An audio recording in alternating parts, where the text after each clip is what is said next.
Yeah, we got similar Yeah. setup. I also hear that we have similar. Well, we don't have the same hairdresser, but we both have our wives are our hairdressers at the moment. Yours Yes. look good. Yeah, it looks good. Yeah. I was surprised, but Yeah, she did very well. great job. So let me just introduce you. So Mohaned has been working with CSW for around 6 years and has worked as a human rights lawyer on some of really the most high-profile cases that CSW has advocated on. In 2018, Mohaned and his family had to flee Sudan, and they're currently living in the UK. And in December 2018, Mohaned was awarded the Special Envoy's Prize on Freedom of Religion or Belief. So welcome, Mohaned. Thank you so much for having me today. It's my most pleasure to be with you. Yeah, in 2014, Meriam Ibrahim's case hit headlines all over the world. It was such a high-profile case. She was a woman accused, sentenced to 100 lashes for adultery, to death for apostasy. She was pregnant at the time. She had her toddler Martin with her during that time in prison, as well as giving birth. Then it was a very high-profile case. How did you come to work on her case? I have been a human rights lawyer since 2005, and fortunately, I work in many states in Sudan, in Darfur, Blue Nile, South Kordofan, in the east, and so on.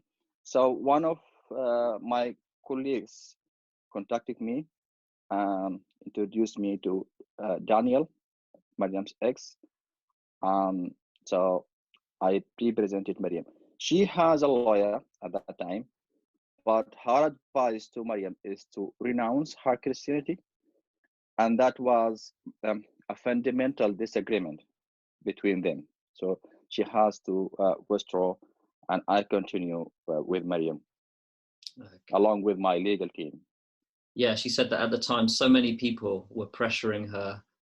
You know, even the guard in prison was like, look, just say what you need to say and you can go. And interesting that even her own legal team initially was saying that to her. So, But this is what happens in most cases. Just renounce and go home, and no one knows what's going on after that. So imagine in Mariam's case, if she did that, and where she's going to be, and with the extremists, with the family that want her executed, and with her children. So you can imagine how the situation was. the CSW advocate who's working with you was in touch with you almost daily during that case and was lobbying kind of key advocacy targets, getting them to speak out against this sentence and urge the Sudanese authorities to overturn it.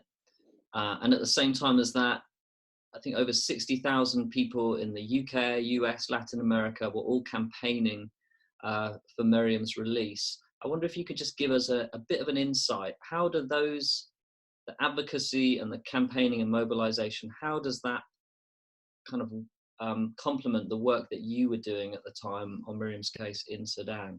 Well, as a human rights lawyer, I do believe and understand the importance of the advocacy. And for me, the advocacy and the legal efforts are together the wings of these cases, and you can't fly by only one wing. In Miriam's case, I believe the advocacy she had saved her life, and in two ways. As you said, that the pressure on the government to release her was a huge, that was really positive. But her personality was a crucial, and she is absolutely strong. But she couldn't stand without your campaign, without the support. And I used to visit her almost daily and to update her how is the situation outside these walls and how many people are supporting you. And this gave her strength and power. No one would blame her if she decided to not go further. But she managed to do that, but with the support from the world inside Sudan and outside Sudan.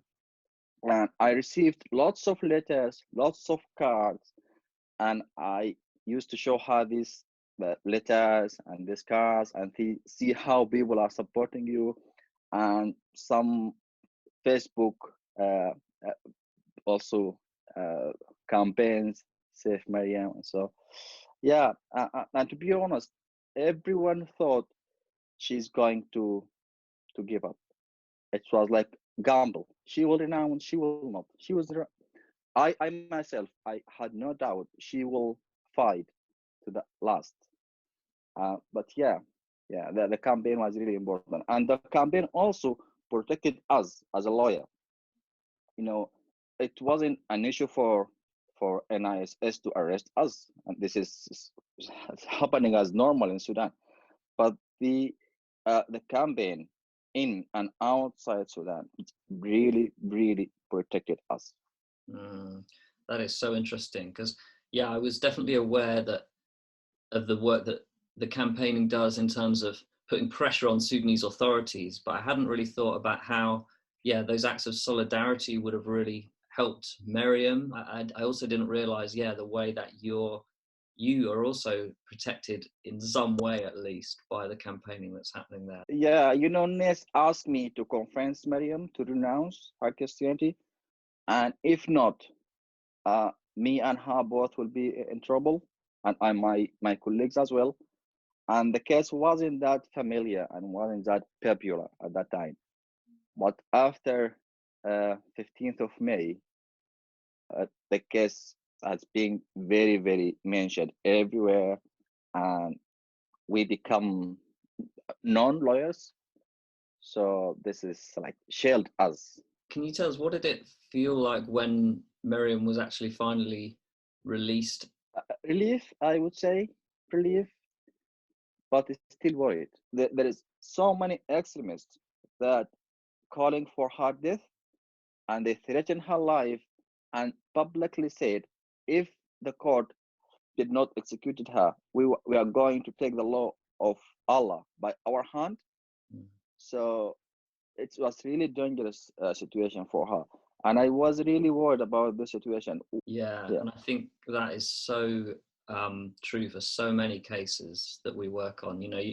There's this kind of moment where it's high profile and everyone's reading about it in the news, uh, but actually, often once someone is released, that's a whole other huge challenge. It's just a different kind of challenge, but it's not like everything's easy once someone's released. So then in 2015, the following year, you then worked on the case of Reverend Yat Michael and Reverend Peter Reith.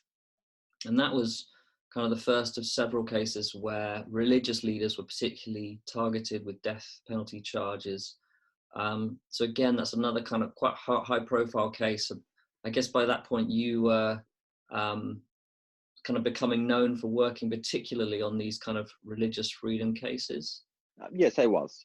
Yes, yeah, I think at that time I'm proud to say I gave my legal advices or represented Christians in 10 of hundred of cases at that time, and in variety of populations, demolition churches or confiscating properties, or yeah, challenging administrative decisions by the officials towards Christian and Christianity. So yeah, yeah, and I remember during that the case of Yatam Peter, I got arrested with Pastor Hafiz, the evangelical pastor, a day before a very important hearing in this case.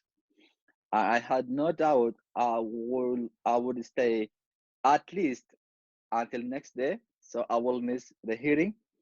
So the only thing I did is to text the Sudan desk in CSW before they took my phone.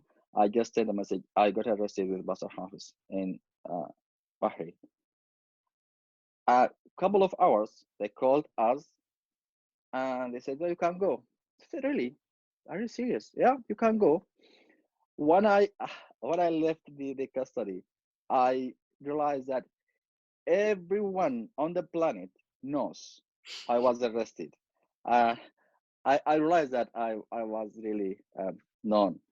EU, UN, the human rights organizations, the MCs, and I believe all of them sent messages to the government and put pressure on the government to release us. So well done, CSW.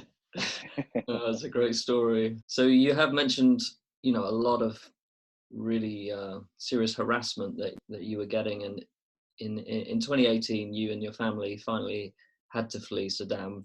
What was it that finally pushed you to that decision? Well, the threat became very serious. After they demolished my own house, exactly like they do with churches and other Christian properties, by court order. Um, and that was, they told me, you exceeded all the red lines, and they threatened me and my family. And when I got arrested the last time, I know that arresting is something become normal for me and many human rights lawyers in Sudan. But in 2018, the March, that was the first time they tortured me. I heavily tortured. Um, so I realized that they're serious and they're going to do something bad for me or my family. So I had to leave the country. Mm. I crossed the border to a neighbor country because I was banned from travel. Yeah, unfortunately, I'm safe with my family here, but I miss my work and I miss my people. Yeah, it's so important for us to be aware of that, because yeah, you're in a strange land now, and this isn't your home. And I'm sure you've had some cases of great hospitality here, and perhaps some not so good. But the fact is, yeah, you're not able to. It may be peaceful here, but it's not your home, and you shouldn't have Yeah, ever had to leave. yes, So I guess that brings me on to trying to understand a little bit about your your reasons for doing this work, because you had a very successful private practice, and then you were doing kind of human rights cases pro bono. You're not a Christian, you're a lawyer and you could have just focused on your business and not had to kind of interact with the police and NIST, the security services. So yeah. why did you work on these cases, and not just human rights, but actually cases where of particularly religious freedom, which is such a high pressure kind of area? Yeah, as I told you earlier, since 2005, I decided to, even before that, but when I became a lawyer, I decided to work in this field, and someone has to stand with them. And it wasn't easy at the beginning. Most of my colleagues, Muslim colleagues, disagreed with me, and some of Christians, they didn't trust me because I'm Muslim, spent Christians a bit weird in my community. But yeah, I would say, if you ask me what achievement you are proud of, I would say bringing Muslims, Christians, atheists, lawyers from everywhere together. So this is something I'm really proud of.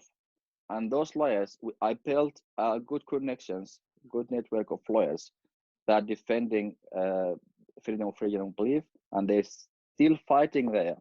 Mm. You can imagine sometimes we appear before the court 30, 40 lawyers, present only one client. So that was really good. Yeah, for me, it doesn't matter uh, if I'm Muslim or Christian. Or the human is the most important. The human being is the most important thing. And my role is to defend the people's right.